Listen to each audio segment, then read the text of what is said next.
This is the October 18th, 2022 meeting of the Acushnet Public Library Board of Trustees. We are being audio taped and videotaped, and we do have a quorum.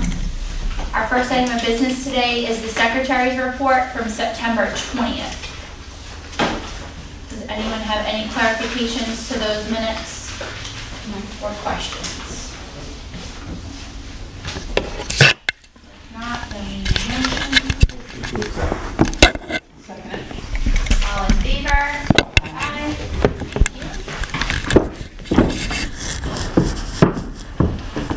Next is the budget. So you have a state budget FY23, we're 27.5% spent from the salary line, which represents 7.5 payrolls for this fiscal year. We're in the beginning of the second quarter of the fiscal year, and we're right where we should be. In terms of the operating budget, we're 39.7% spent. We've had 4 Eversource bills so far, so we're right on target with Eversource. We've had a water sewer bill for the town that comes out of energy also. I think we're steadily spending out of that materials line, which, you know, we do have to keep at pace with that, so I think we're doing well there.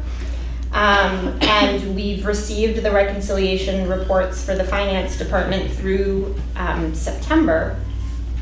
And we've only seen 2 AT&T bills come through for this fiscal year on those reports, and no Verizon bills yet, which is why you see the telephone is only 2.4% spent out. So you might remember something similar happened last year. It just takes a while to catch up because those bills are paid for through the town administrator's office. So I'm sure it will catch up. They're being paid. We just don't see it yet. So that's really, I think, the only area where you might wonder, why aren't we spending there? And that's why. So we're a total of 30.2% spent out, so I think we're doing well this fiscal year. So unless you have any specific questions, that's all I have for budget. And on the back side of the budget form, I just want to point out we have the balances there for the main non-appropriated accounts, which include state aid, the library gift fund and stock gift fund combined, and the revolving fund. Awesome, thank you. You're welcome. Does anybody have any questions, comments? Okay. No. Need a motion? I make a motion to accept the expense budget. Second. All in favor? Aye. Aye. Thank you.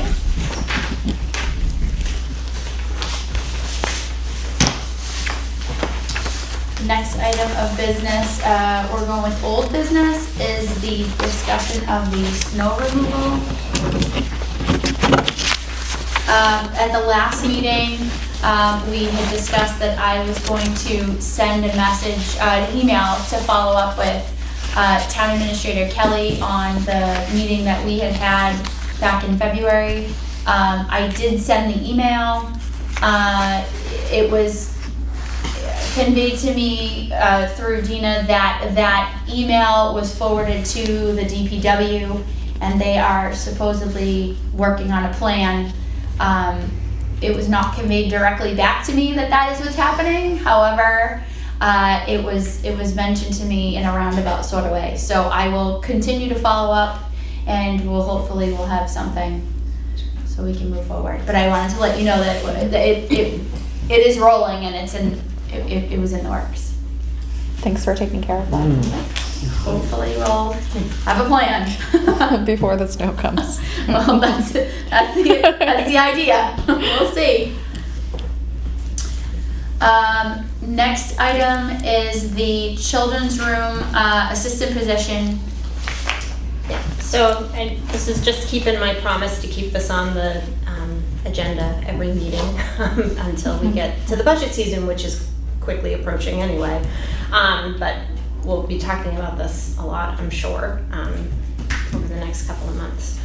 I didn't have as much time as I had hoped to put together some more solid talking points, but I do have a few. I referred back to the library's strategic plan in trying to develop these talking points. The strategic plan was submitted in 2017, so it is 5 years old.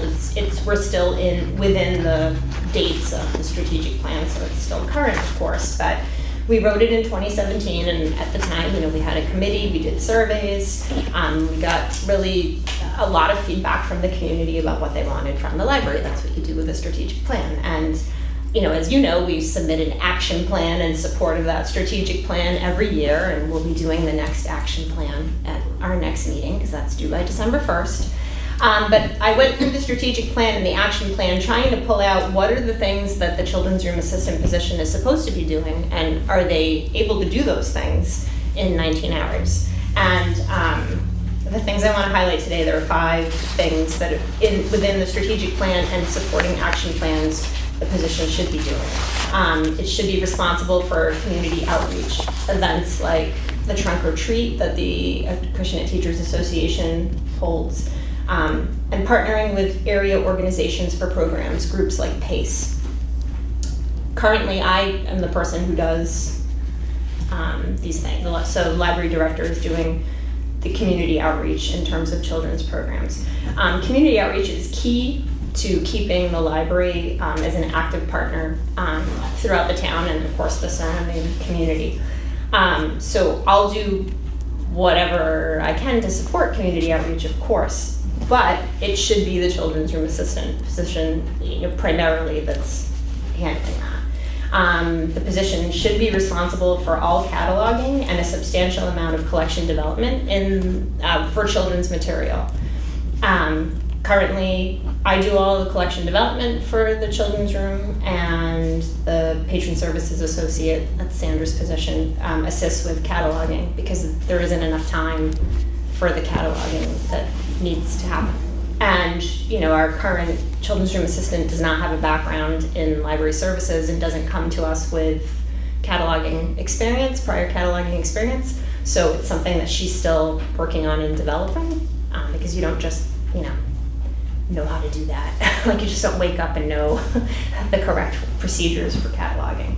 So it's certainly not a bad thing that it takes her a little bit longer, but it does take her a little bit longer, and so sometimes Sandra steps in to do it, to assist a little bit more than she should be.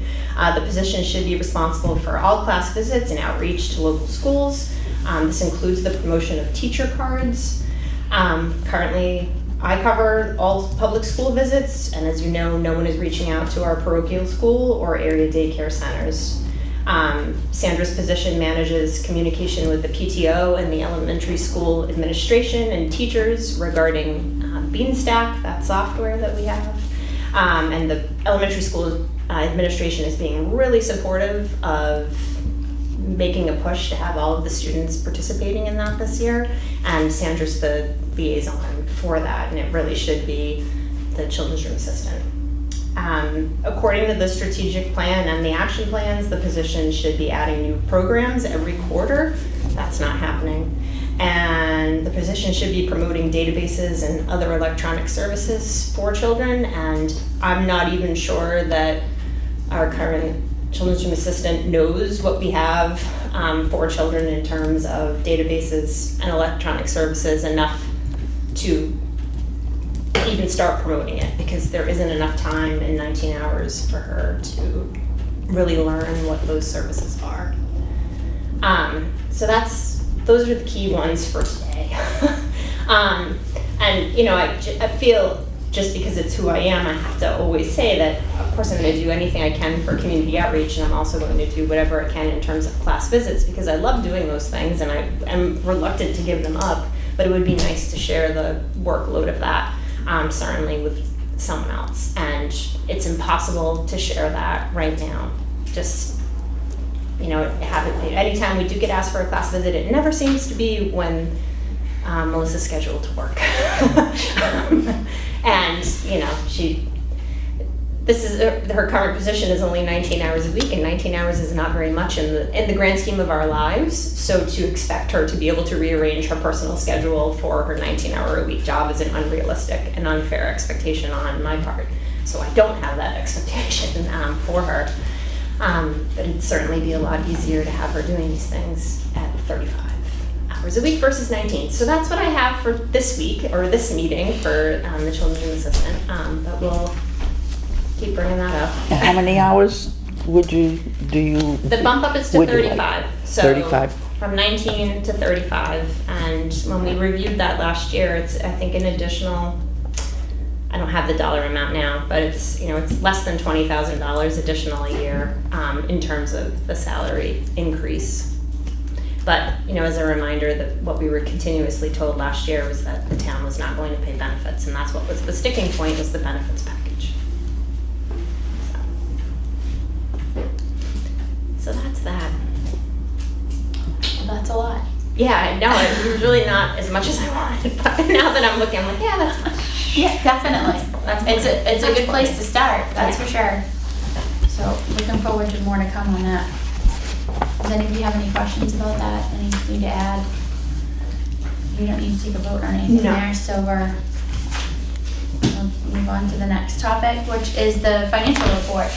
Yes, so that got submitted, the second report, as part of the state aid cycle. The ARIS, the statistic report, was done whenever that was done, August maybe, September. And then now the financial report is done, and we'll know for sure our status come December when they send out the award, make the award announcements and send the award letters.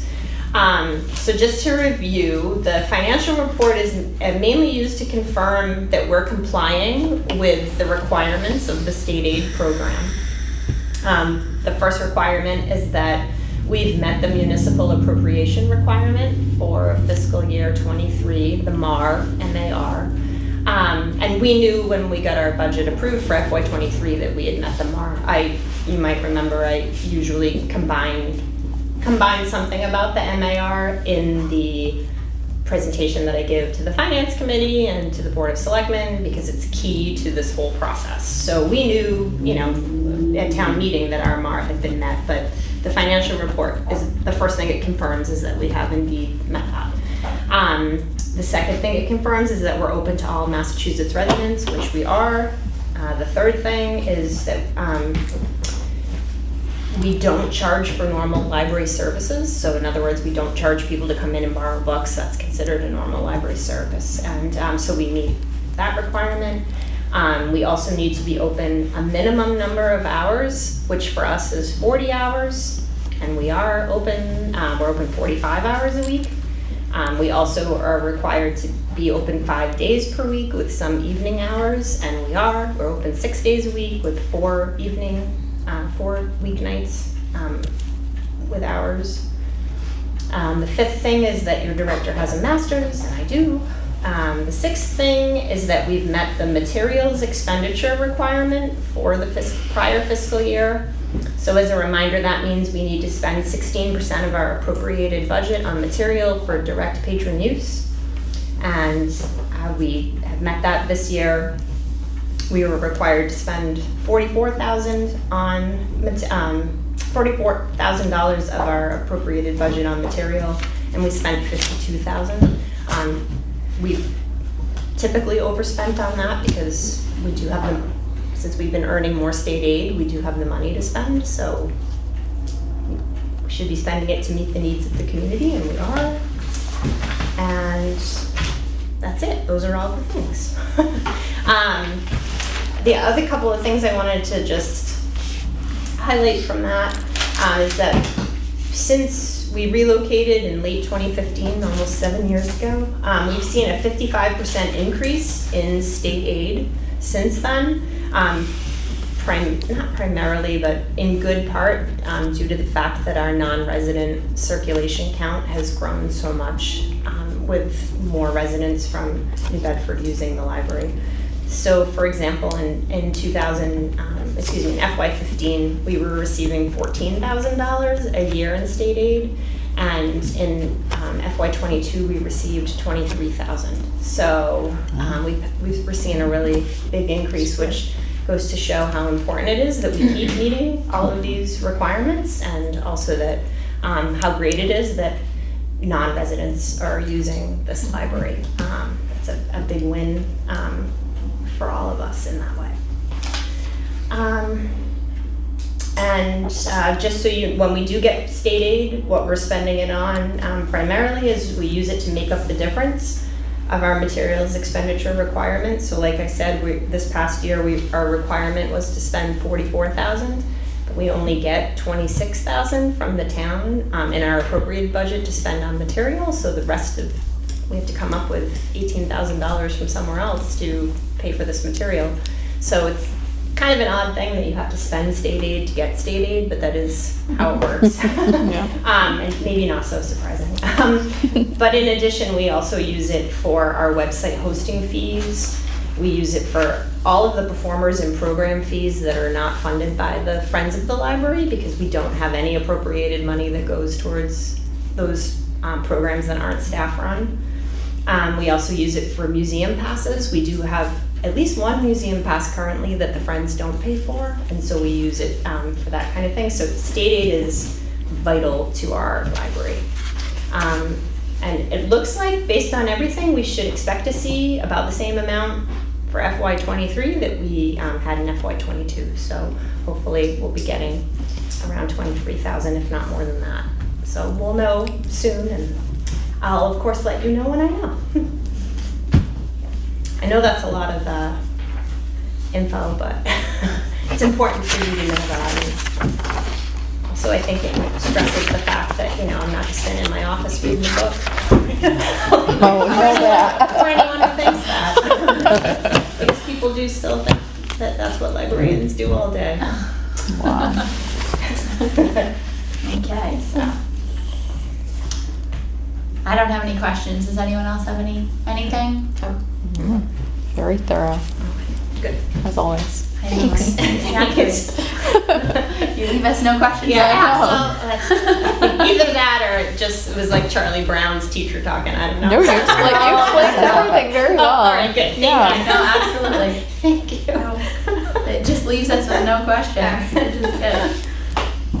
It sounds like we're on the right track, so we'll just keep doing what we're doing. What we're doing. All right, Sounds I like good. that. All right, the next topic we have is lost items and the new sales policy. Okay. So a year ago, almost exactly, because I believe it was the October 19th meeting, I sent you the minutes from that as a refresher, because as I was looking at it, I was saying, no one's going to remember that we did this last year. I barely remember what happened. But at the time, you voted to remove bills for items that had been marked lost since like 10 years or more, like, so that we weren't retaining those patrons in our database because, you know, they hadn't paid these lost bills for more than 10 years. Chances are they weren't coming back. So we sort of considered that a wash. And at the time, we talked about reviewing this on an annual basis. And I think probably I brought it to you at the time last year because the network was starting to talk about what do we do about this, and a lot of libraries have been talking about what do we do about this. So in April, sales membership received a proposal from a committee within sales to make some changes to patron retention policies. And how it worked was that prior to these changes, patrons were removed from the system 3 years after their card expired. So your card expires every 3 years, first of all. You'll get a notice that says, your card is expiring, visit your local library to renew. And that always causes a lot of confusion for people. It doesn't matter if you use the library every week or if you use it every 2 years. Every 3 years, your card expires. Super easy, we just verify your information and we push it out another 3 years. So when your card expires, like say it was to expire today, if for the next 3 years you never step foot in here, sales weeds you out of the system. They just figure you're not coming back for whatever reason. The previous way it was done was if you had no bills, nothing at all, if you didn't owe any money, you got weeded out. But if you owed some money, like a 10-cent overdue fine even, you stayed in there forever. So frequently we'll have people come in who haven't used a library in 10 years. They don't even remember that they ever had a library card. We run their name through the system. There they go, and we see you have a fine of 10 cents from 2007, which is such an awkward thing to talk about with people. But anyway, with this new policy, and membership voted to approve this effective July 1st. So this has been happening for a while. It just wasn't on my radar until now to talk about it with you.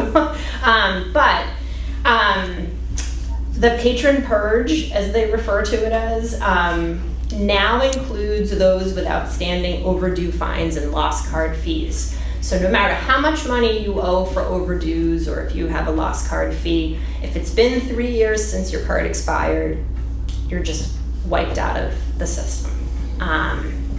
And additionally, the patron purge now includes that after 7 years after your card expires, your card will be removed regardless of any obligations on the record. So you might have 10 lost items, and that you haven't, the items that you never returned. But if you don't show back up in 7 years after your card expires, they're going to wipe those off now too, which is kind of like what we did when we went with the 10 years, wiping out all charges after 10 years. So essentially what this means for us is that we don't need to review this on an annual basis because the network's essentially taking care of it for us. It also means that we might see some shifts in our annual statistics in terms of our patron count. So this is where this all gets a little clunky, but I'm still going to say it. 1,400 patrons were removed as Acushnet patrons on July 1st. 1,400 who had expired cards for 3 years and had overdues. So they were all 1,400 removed on July 1st. And an additional 944 patrons who had been expired for 7 or more years, had expired cards for 7 or more years, that had lost items on it were removed. So 2,344 patrons dropped out of our database as of July 1st. What percentage is that? So, according to our annual report for 2021, we had 4,974 patrons. So that brings it down by like half. Yeah, like so it's a very high percentage. Yeah. However, as of September of 2022, we have 3,519, and that's because we're constantly adding new people. Or we're issuing new cards to people who could have been part of this, who are now able to get a card and they couldn't use the library before. So it's not as horrific as it seems. Like we've gone from losing 2,344, which would have brought us to 2,630 patrons, but we have almost 1,000 more from this year. So it's really not as drastic as I think it could have been. And I think as long as we keep, encouraging people to get library cards, to get new cards. I just dropped off 120 applications at the elementary school this morning for our first grade visit that's going to happen in December. So we could be adding, we probably won't add 120 more, but if parents fill out those applications, we could add up to 120 more just based off first graders. So I'm not too concerned about it, but it is still important that just for you to know that we're certainly not going to see 4,974 when we do our 2022 annual report. And then this is another reason why we'll be reviewing eliminating fines altogether. Because at this point, people who have expired cards for 3 or more years are having their fines wiped out, and I find that to be a huge discrepancy in a sense for someone who's here all the time and who was 1 day late and doesn't want to pay the 5-cent fine, which does happen, and I understand that happens. So in other words, if they just stopped coming for 3 years, they'd have it wiped off their record. So we're gonna definitely be talking about this before the end of the year in greater detail, but I think it's another thing that supports the fact that libraries are evolving. We're trying to be equitable for everyone and to keep the same, it's the same service for all. So if we're doing things like, wiping out fine, we might as well just wipe them out altogether, but that's for another day. But it's another reason why we're definitely gonna review that as a group, and I'll see if I can sway you all to my side. I mean, it may already be there, but we'll see if I can sway you. If somebody has a book that they haven't brought back for a month or 2 months or something, and they come in, and they've forgotten about it, and they come in to get another book, is there a reminder or something We tell in there? people when that You happens. tell? Yep, we do, because we'll get an alert pop up that Okay. says there's an overdue. So oftentimes we'll ask people, like, oh, hey, did you have, I mean, and we only get the alert if it's overdue, but it will be overdue if they've had it checked out beyond the due date, obviously. So we say, you know, oh, did you have such and such? And usually the first response is, oh, I returned that last month or 5 months ago, even though it was only borrowed last month. You know, like they insist they don't have it, and then 2 to 3 days later it shows up in the book drop. Yeah. So Oh, okay. yeah. That happened to me the other day. I was Yeah. like, I know I returned it. I know it.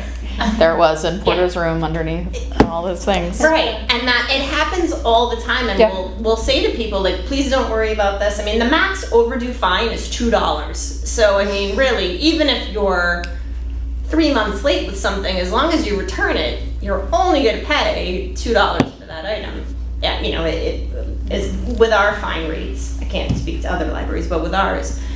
So keep looking for it. Like, and 9 times out of 10, the item turns up, and it's usually under something or under the seat in a car, or, you know, we've heard somehow it got tucked into a bureau drawer. I mean, like, it happens, especially I think with kids' books, That's because what I they're was so thinking. small. Kids' You book, know? taking up 20.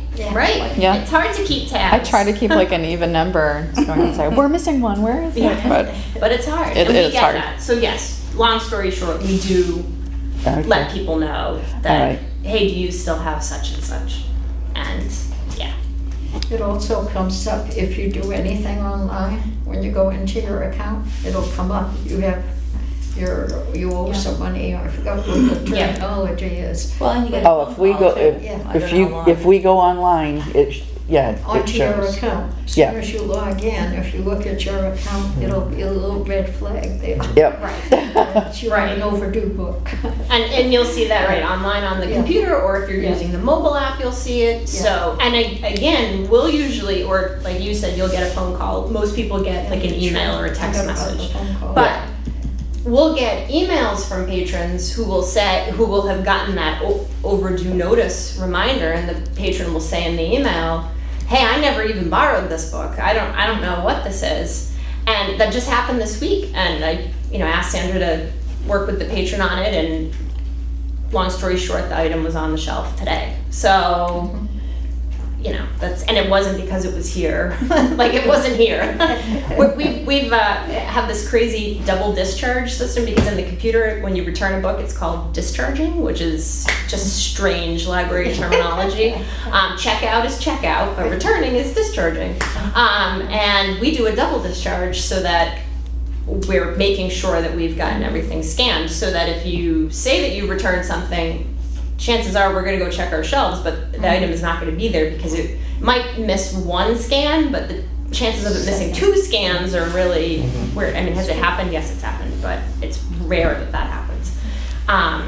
So usually it's just that someone has it at home and they forgot about it, because we lead very busy lives and it's easy to forget about these things. But again, I think, we try to be as flexible with people as possible. I think people get really worried that they're going to get in trouble, or they're going to owe a lot of money, or we'll hear parents say the librarian's going to be mad at you. No, that's not the way the library is nowadays. And maybe it is in other towns, but here it is not like that. So, just give yourself some time, and usually it turns up. So, anyway, but yeah, that's. And that will be a future agenda item. Yeah, is waiving before out the end of fines. this year, we're gonna talk about, it's in our action plan for FY 2030. So, it is something we're gonna talk about, and then we'll see where we end up. That, it might be that you push it back and we don't decide right away, maybe, I don't know, but, and that's just for overdues. If someone has a lost item, we're still gonna hold them to replacing that lost item. But according to this new policy, they just wait 7 years and then they can come back. So, All right.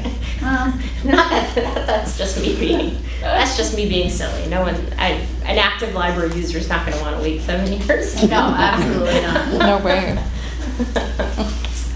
But anyway, more to come. All right, does anyone have any questions on the sales policy for the lost items?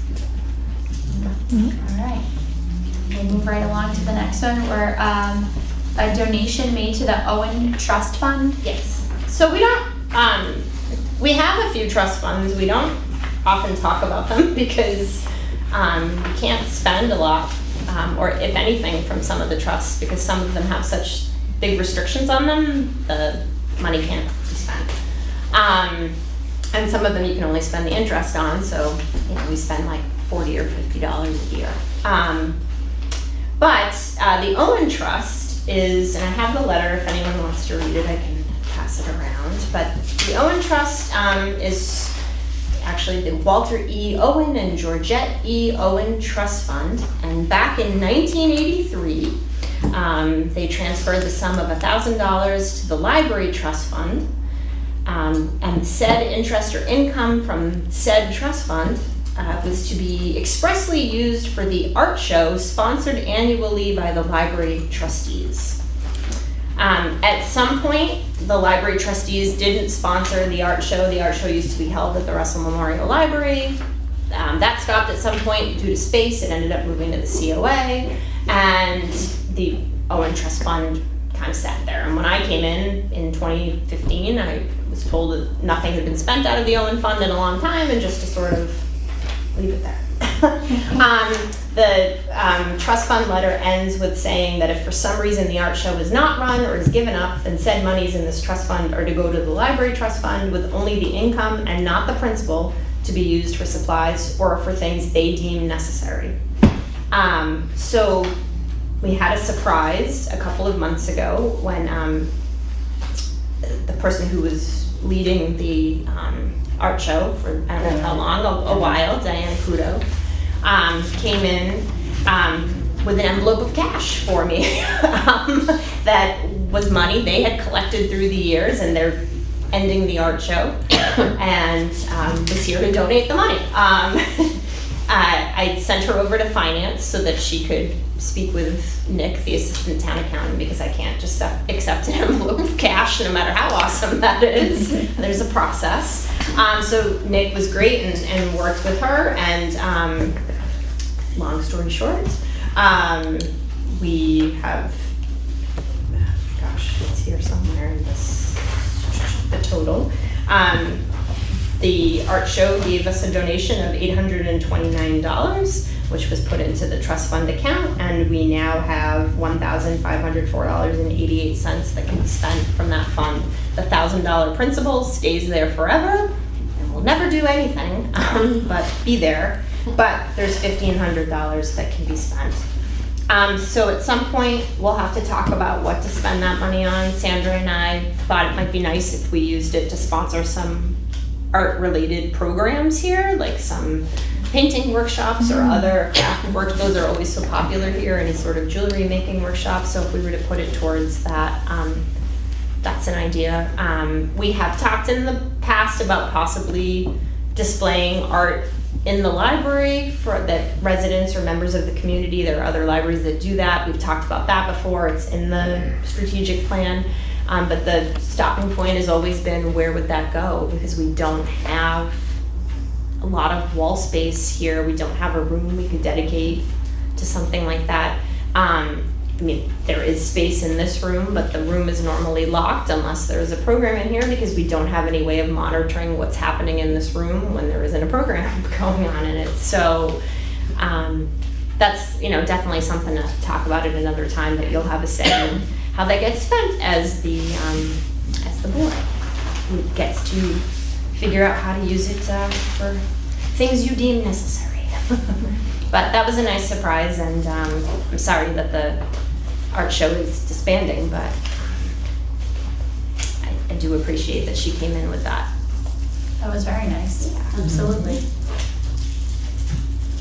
Anyone have any comments or anything to add on the donation? All right. Do we need to? We don't need to accept that because that was already. It's already there. I think if you wanted to, when the time comes to spend money, you'd probably be voting on that. Okay. But yes, it's my understanding you don't have to accept it because of it was an existing fund. Right, that's Yeah, what I figured. so that's- Okay. that's my So then we should be understanding. all set with that. Okay. Well, the last item of new business is the annual review of the standing committees, which we have 4 standing committees. We have the facilities, finance, governance, and then planning and personnel is under one committee. Yeah, aside from finance, I don't think I've met with any groups over the past year. So, Right. hey, low commitment, I guess, is where I'm going with that. If you're interested to be on a committee again. So, I guess we can go over each one of these. I don't know if people want to mix up where they're at, or if you just want to keep it how it is. Because the finance committee is the only one that is really active, I guess I should say. It's it's up to, we can talk about it, we can, whatever, I'm good with what's here. whatever we want to do. Yeah. You just want I'm to keep it the way fine it with is. the way it was. Keep it as Everybody's it good is, the way I it think. is. So that would leave Yeah. facilities would be Diane and Jerry. Finance will be Nancy and Steve. Governance is also Nancy and Steve. And planning is myself, Danielle, and Nancy. Planning and personnel, I mean. So that works. All right. Okay. Well, if we want to keep it that way. All right, let's just make a motion so that we can keep the standing committees the way that they are currently. Make a motion to keep the standing committees same. All right. Seconded. All in favor? Aye. Aye. Aye. Thank you. Now we have the director's report. I'll just start off by pointing out the statistics that I gave you all before the meeting. I included revised circulation for August because what I gave you last time we met was a little bit lower than the actual circulation. Sales did some revisions and we circulated 160 items more than what was on the original report, and that was in all 3 of the book categories, so adult, YA, and children's books, and in the DVD category for adult and children as well. So the total circulation, the true total circulation for the month of August was 8,385. And for September, no surprise, it dropped down to 6,620. That's very typical at this time of year. We usually pick back up in October, so hopefully statistics reflect that when we do October's statistics.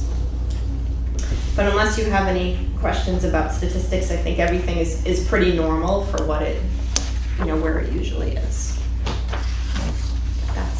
Thought I'd start with that. On the cake pans, What's that? do you have a lot of people come in for the cake pans? We never hardly have Oh, people come in for the cake pans or the cookie cutters. I think maybe never since COVID have those gone out, and maybe like less than a half dozen times before COVID. So not a popular thing here. Which some libraries, those are like, Maybe people just don't know about it. yeah, we've tried to promote it, through newsletters and on social media. When we started them, we certainly haven't promoted it at all since before COVID at this point. they could. So we could put do them on a read. Put them on a table, take a picture and Oh, put a picture in. we've done that. Oh, yeah? And- What kind of cake pans are they? Just some basic Like a cake spring pans. form. And like a heart-shaped one for Valentine's Day. So I've got a Cookie duck, cutters are I've got more. a duck one, it's a big duck. And I was gonna bring it in, but Yeah, I didn't know don't. if you would do it. Because I think probably like most of the staff would be like, what? If you ask about the pants. because Well, it was nobody- for a baby shower, Yeah, so right. he made the ducks and had a little No, rubber that ducks sounds around awfully it. cute, yes. And it's something you're only gonna use like maybe one time, Right. And then, right, it's nice to think to share it, but, yeah, we have, least we did. I'd have to double check that. We had a sign up in the collection, like in the baking, near the baking books that talked about borrowing cookie cutters. And we had a lot of photos that went out prior to COVID, but that's certainly something, especially with the holidays coming, that we should bring back into a newsletter at least, and then do a social media post for and see if there's any change. Right. But because they're awfully cute, and they were all brand new when they came here. I mean, and they're essentially are still brand new. So yeah, but yeah, we can put that out there again for sure. Good question. So a couple other things I wanted to mention. We unfortunately have an employee who's retiring. After being here for almost 6 years. This was she was already retired when she came here. This was her retirement gig. Now she's officially retiring. And that happens about a week from now, I guess. Yeah, so that went by. Oh my God. So we'll be looking to advertise that position very soon. This has been like a revolving door here, and the last person we hired is their 6-month probation ends the same day that this other person leaves. So it's been rough, as you know. So She's so sweet. she is so sweet, and so knowledgeable.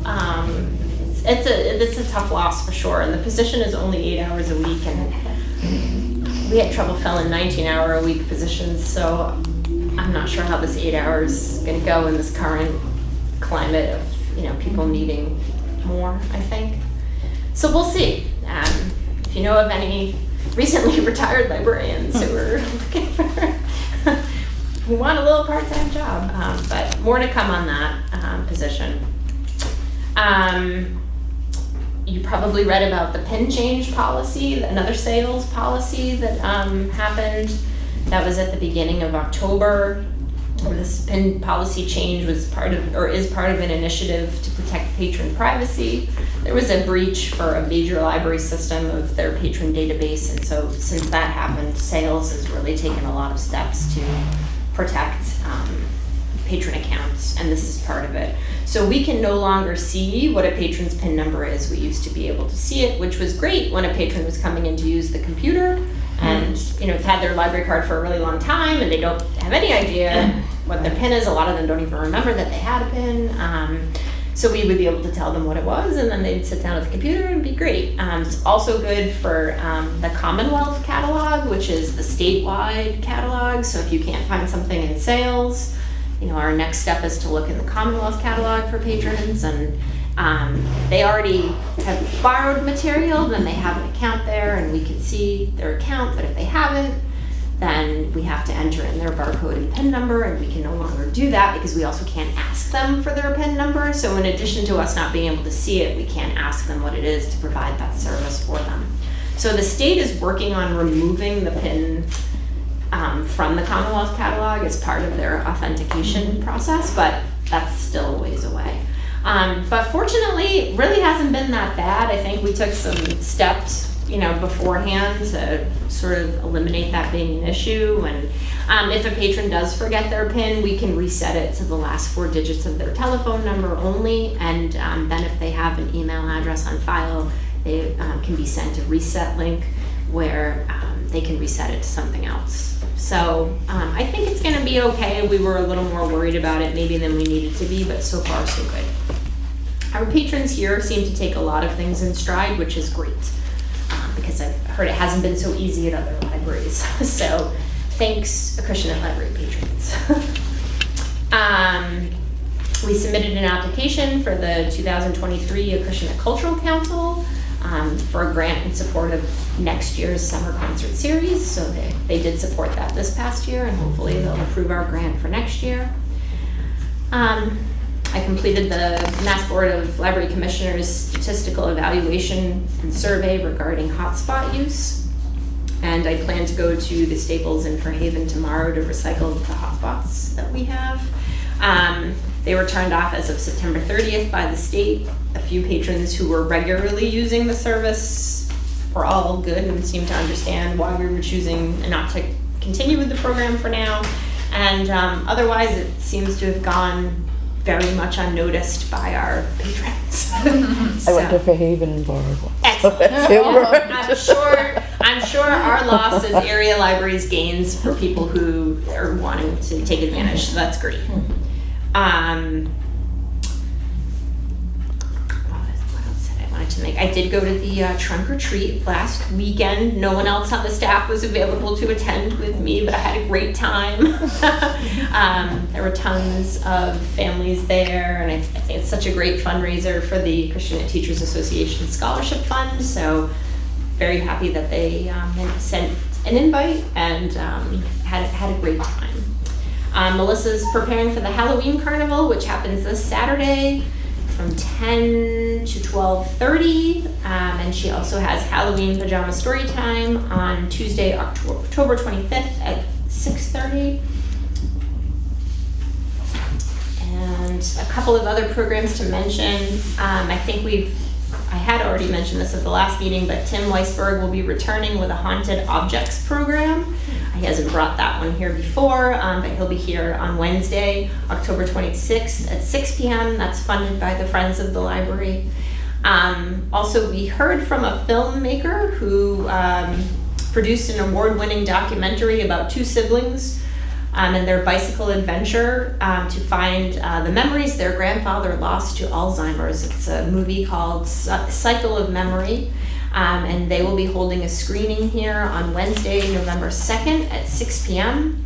And the screening will be followed by a brief question and answer session with the filmmaker via Zoom. So it's kind of funny that we're doing something by Zoom because we never did any Zoom programs. At the height of everyone doing Zoom programs, we opted not to.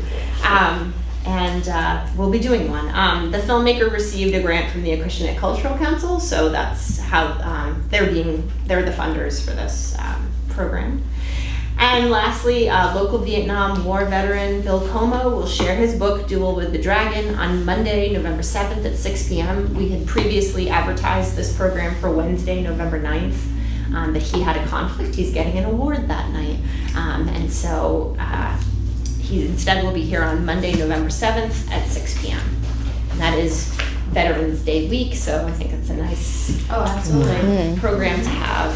And Sandra happened to see him speak somewhere else and was very impressed and recruited him to come here.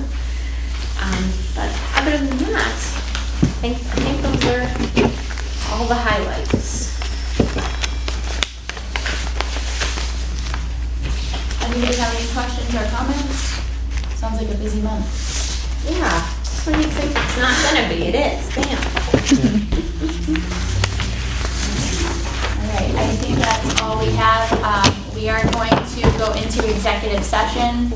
Oh, can we do the next meeting? Oh, yeah, sure, sorry. Yeah, sorry. I'm sorry, I see No, that. Yeah, it's weird how it's on 2 pages, so that's... Next meeting. Yeah, sorry, thank you. No, I'm glad you mentioned it. Okay, next meeting. The next meeting will most likely be talking about a budget and a budget draft at least, and the action plan. So looking at Tuesday, November 15th or Thursday, November 17th, both at 4. I can do the 15th if that works for everyone. Does that? I can do the 15th as well, yeah. Yep. That's okay? All right, so we'll do Tuesday, November 15th at 4 o'clock. Thank you. You're welcome. Thank you for reminding me. Yeah. Okay, so now we're all set? Okay, so now we're going to go into executive session. The board will conduct a strategy session for negotiations with non-union personnel. We will not be returning to open meeting. So we need a motion to go into executive session and then to adjourn this open session meeting. I think I got that right. Mhm. All right. A motion to go into executive session and to adjourn this meeting. I'll second it. All in favor? Aye. Aye. Thank you.